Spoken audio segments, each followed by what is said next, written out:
تو میں آخر میں اپنی ساری قوم کو آج یہ پیغام دینا چاہتا ہوں.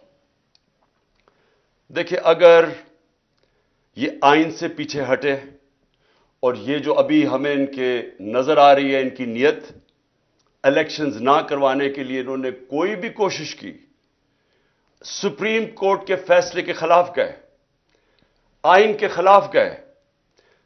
ساری قوم کو میں آج کہہ رہا ہوں کہ ہم سب نکلیں گے.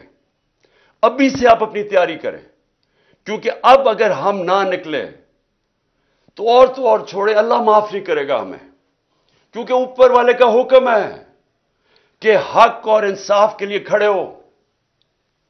اللہ کا حکم ہے کہ آپ کے ملک میں انصاف ہوگا تو آزاد ہوں گے. دیکھیں، کیوں آزادی کے لیے جب انسان جدوجہد کرتا ہے اور وہ اس کی جان چلی جاتی ہے تو اس کو شہید کہتے ہیں. پیغمبروں کے بعد سب سے بڑا رتبہ شہید کا ہے.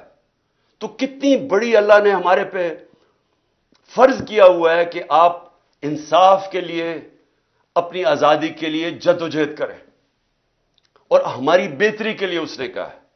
ہم اگر یہ جو ناانصافی کرنے جا رہے ہیں اور یہ جو کوشش کر رہے ہیں کہ دھمکیاں دے کے کسی نہ کسی طرح سازشیں کر کے کسی نہ کسی طرح الیکشن سے نکلیں، اور اگر ہم نے ان کو کامیاب ہونے دیا تو نہ اللہ معاف کرے گا، نہ تاریخ ہمیں معاف کرے گی، نہ آپ کی آنے والی نسلیں آپ کو معاف کریں گی. کیونکہ انصاف ہے، آئین ہے تو انصاف ہے. کیونکہ آئین بتاتا ہے کون سے قانون پہ ملک چلتا ہے. قانون آپ کی بنیادی حقوق کی حفاظت کرتا ہے. قانون بتاتا ہے کہ پاکستان میں ملک نے چلنا کیسے ہے.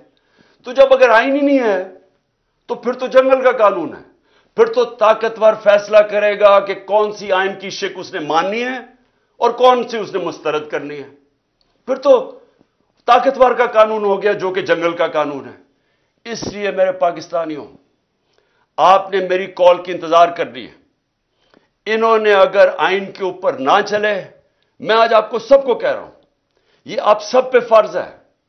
میں اپنے نوجوانوں کو کہہ رہا ہوں، میں اپنی خواتین کو کہہ رہا ہوں، میں اپنے بزرگوں کو کہہ رہا ہوں، میں اپنے بچوں کو کہہ رہا ہوں کہ جب تک آپ نے اپنے انصاف اور آزادی کے لیے جدوجہد نہ کی، ہمارے ملک کا کوئی مستقبل نہیں ہے. میں انشاءاللہ پوری آخر تک اپنے ملک کے آئین کے ساتھ کھڑا رہوں گا.